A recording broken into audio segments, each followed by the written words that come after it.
Good evening and thanks for joining us tonight. I'm Kelly Swoop. We've been talking about this a lot. Baltimore City experiencing lots of delays in trash and recycling pickup due to the pandemic.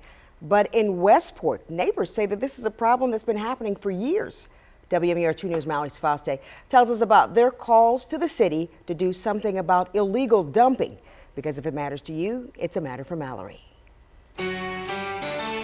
We were here a little over a year ago. There were dressers, mattresses, enough to fill an apartment. We were able to help get it cleaned up. But as you can see, the problem is recurring, and the people who live here just want it to stop. Drive 2 miles and there's a trash drop-off center. In 10 miles, a landfill. And yet trash keeps accumulating in Eric Morse's backyard. At this point, I don't know what to do. And multiple street corners in this 5-block radius. This is insane. It blew me away driving by. These disgusting mounds are something these neighbors can't get rid of. We first spoke to Eric Morse in April of 2019. By then, he'd been trying for 10 months to get the area cleaned up. It finally happened.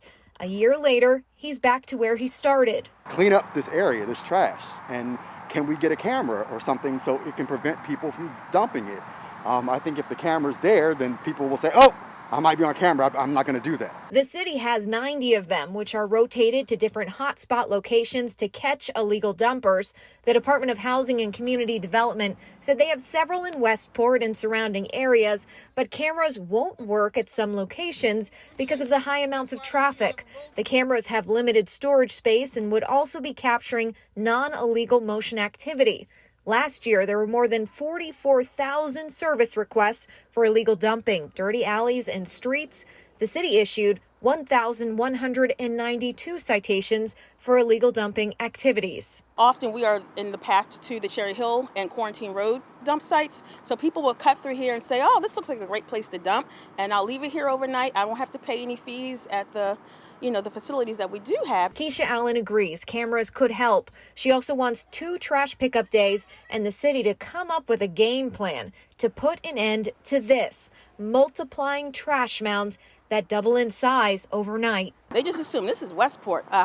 We'll get to them. We pay taxes just like the top 5 affluent neighborhoods in this city, and we deserve a quick response to pick up. She knows it's people that create the mess, not the city, but they're desperate for help in cleaning it up. If the city has, any advice for me, I'm sure I'm willing to take it, as well as the neighbors.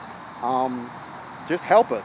Help us keep our neighborhood beautiful. And they worry with the service disruptions and increase in evictions, the problem will only get worse. As bad as this looks, this is the beginning. If we don't get a grip on evictions and how to handle it and how to help relocate people who may have to move, this is coming to your neighborhood real soon. In the past, the city has said they can't find their way out of this, that there really needs to be a behavioral change, and that'll take education with enforcement. Reporting in Westport, Mallory Sfaste, WMAR 2 News. All right, Mallory's been all over this. We sent the service request numbers for these dumping sites to the Department of Public Works. A spokesperson said they are aware of the situation and will get it cleaned up immediately while working with code enforcement regarding the findings of their investigation. If you have a matter for Mallory, she wants to hear from you. You can email her at mallory@wmer.com. You can also find her on Facebook and Twitter.